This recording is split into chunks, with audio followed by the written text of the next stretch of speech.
Dan pemirsa, jelang pra-peradilan Senin pekan depan, drama kasus Vina kembali muncul. Kali ini Ketua RT menjadi sasaran setelah diduga memberikan kesaksian palsu. Dan untuk membahasnya lebih dalam, sudah bergabung bersama kami melalui sambungan Zoom Rasman Arif Nasution selaku kuasa hukum Abdul Pasren dan Nikolai Aprilindo dari perwakilan Pradi. Selamat malam, Bang Rasman. Selamat malam. Selamat malam juga Bang Nikolai. Assalamualaikum warahmatullahi wabarakatuh. Apa kabar Bang Niko? Assalamualaikum warahmatullahi wabarakatuh. Selamat malam, saudaraku Rasman Nasution yang ganteng. Waalaikumsalam, Bapak-bapak. Selamat malam. Saya pertama ke Bang Rasman. Bang Rasman, betul Anda ditunjuk menjadi tim kuasa hukum dari Abdul Pasren dan saya penasaran mengapa Anda menerima penunjukan ini dan memilih untuk membela Abdul Pasren. Silakan. Baik, terima kasih. Pertama, saya ingin sampaikan bahwa saya dan kami beberapa orang yang dikoordinasikan oleh Bapak Brigjen Pol Purnawirawan Siswandi dan juga Ibu Profesor Dr. Elsa Sarif, kemudian ada Saudara Fitra Ramadan Nasution dan ditambah yang lain. Kami kira-kira semua 11 orang. Nah, dan itu benar, kita telah menerima kuasa dari Bapak Abdul Pasren selaku Ketua RT dan juga anaknya, Saudara Muhammad Kafi, terkait dengan adanya laporan polisi yang dilaporkan di Bareskrim Mabespori beberapa hari yang lalu. Jadi terkait hal ini memang benar. Dan secara pribadi kenapa saya mau? Karena saya ingin sekali lagi mengatakan bahwa saya ingin agar peristiwa hukum yang terjadi di kasus almarhumah Vina dan almarhum Eki ini terungkap dengan baik. Tanpa melebar kemana-mana. Jadi kalau sekarang ada orang beranggapan bahwa Pak Abdul Pasren diusir, Pak Abdul Pasren pergi, Pak Abdul Pasren melarikan diri, Pak Abdul Pasren dan anaknya bersembunyi, itu semuanya tidak benar.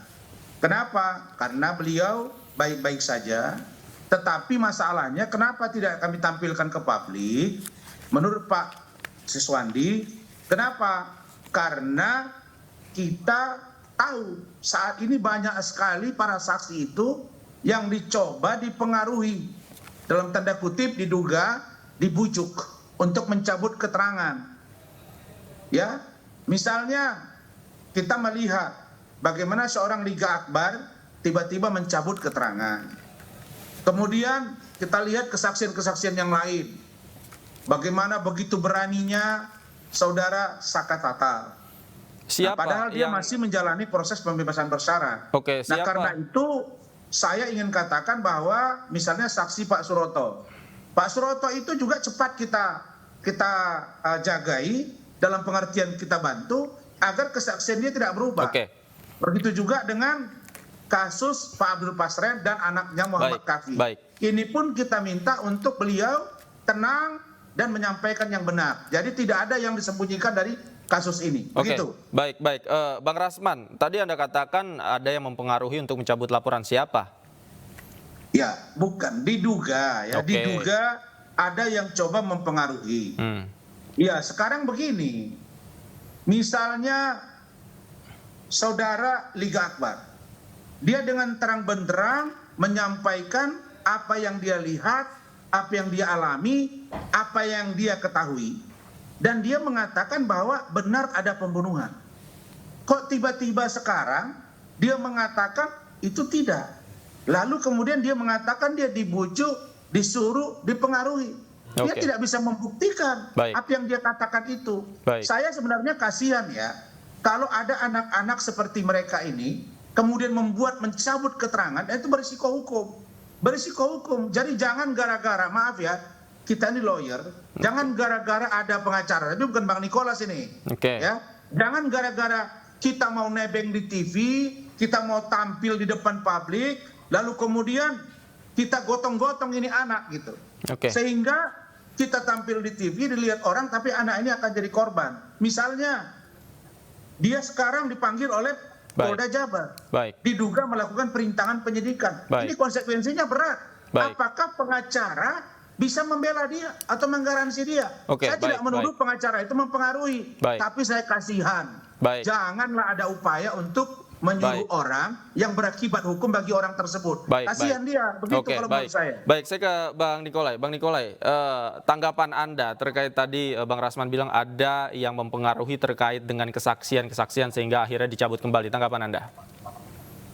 Aku mau tanya lagi ke adikku Rasman Nasution ya. Siap.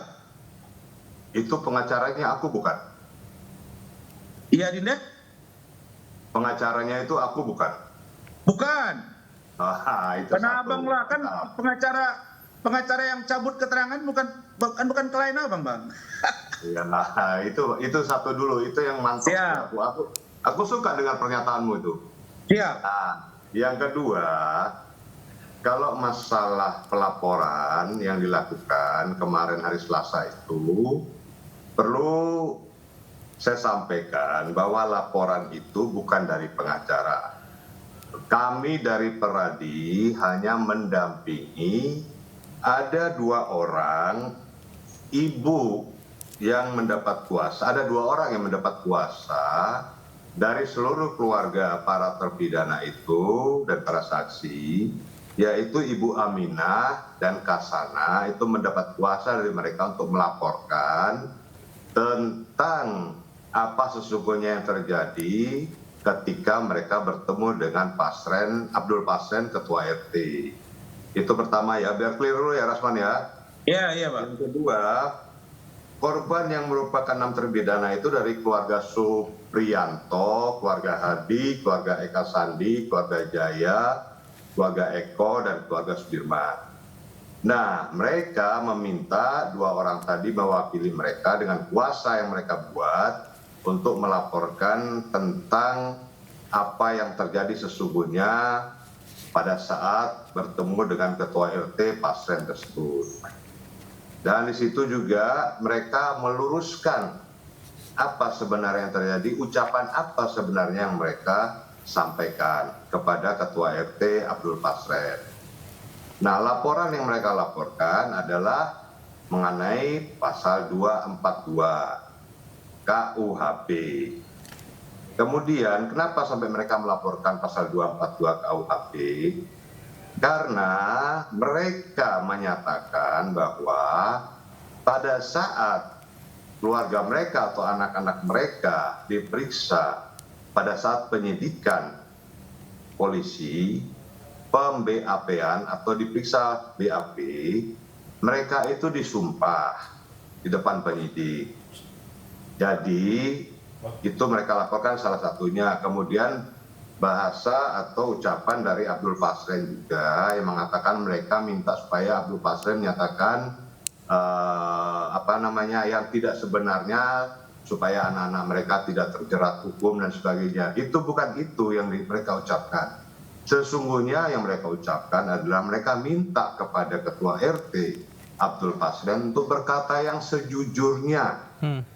Sejujurnya tentang keberadaan dari anak-anak yang mengaku mereka menginap atau berada di rumah Pak RT, rumah kontrakan itu, di mana anak Pak RT yang bernama Kavi itu yang membukakan pintu dan mereka masuk bersama-sama. Mereka ingin mengklirkan itu. Jadi tidak ada pengaruh-mempengaruhi, tetapi mereka ingin menyatakan hal yang sebenarnya supaya kasus ini terang benderang. Seperti apa yang diharapkan oleh Adinda Rasman Nasution. Kita sama-sama berharap agar kasus ini terang benderang. Nah, untuk yang sumpah di BAP, itu pasal 162, ya, pasal 162 ayat 2 itu melarang bahwa saksi itu disumpah di depan penyidik. Baik. Ya, di depan penyidik atau dalam BAP-an atau dalam pembuatan BAP.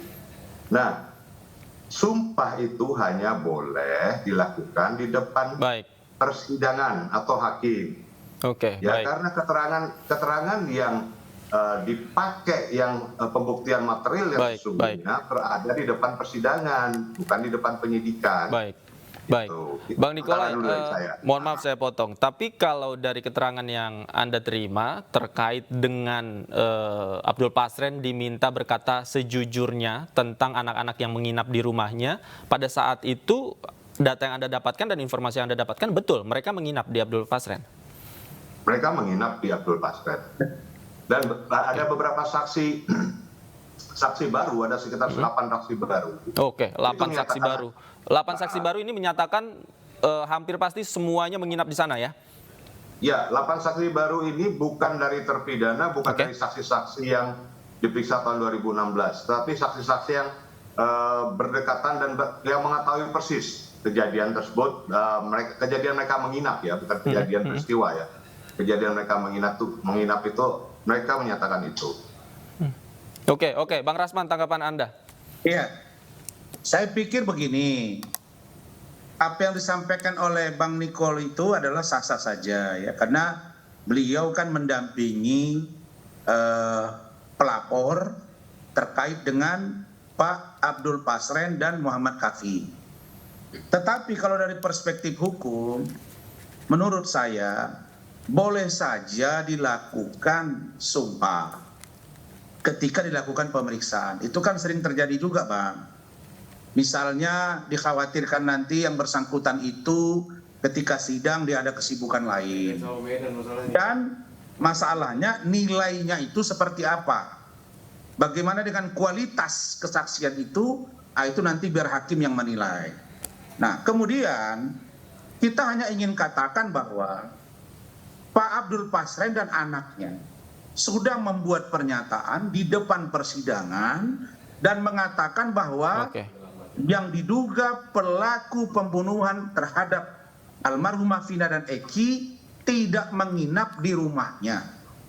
Nah, kalau dia sudah katakan tidak menginap di rumahnya, tolong jangan dipaksa lagi agar beliau itu mencabut keterangannya. Urgensinya apa? Karena itu beliau dalam hal ini Pak Abdul Pasren dan anaknya, dia tidak ingin diganggu. Karena itu maka dalam hal situasi yang begini, beliau meminta kuasa hukum kepada kami, maka itu sah-sah saja dan kita akan bantu sebentar. Saya juga agak heran. Nanti kita masih lanjut. Bagaimana Pak Deddy Mulyadi ini ya, dia anggota DPR RI. Nah, kemudian dia mantan bupati. Nah, Purwakarta. Sekarang beliau ini saya lihat poinnya sibuk sekali urusan kasus ini. Bukan kita tidak simpati, tapi kok saya mencurigai ya, jangan-jangan ini ada mau maju calon gubernur, terus ambil simpati rakyat. Nah, dugaan kami begitu. Sudahlah, kalau mau bantu sebagai anggota DPR RI, bisa komunikasi dengan Kapolri dan Kapolda.